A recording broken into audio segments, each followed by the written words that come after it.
आणि या कुटीच्या परिसरात केवळ हरीची सत्ता चालते, समजलं?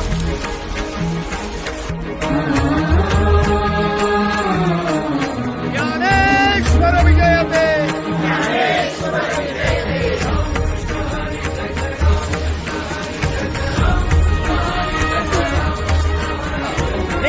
चल निघ पुढं.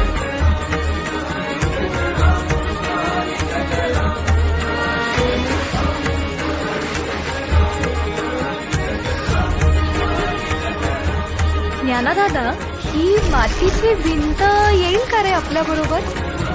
मुक्ते, चांगदेव तुझ्या बोटीत घालतो, सांभाळशील? अगं रडतेस काय? ज्ञानादादा म्हणाले रडायचं नाही. आता काम करायचं.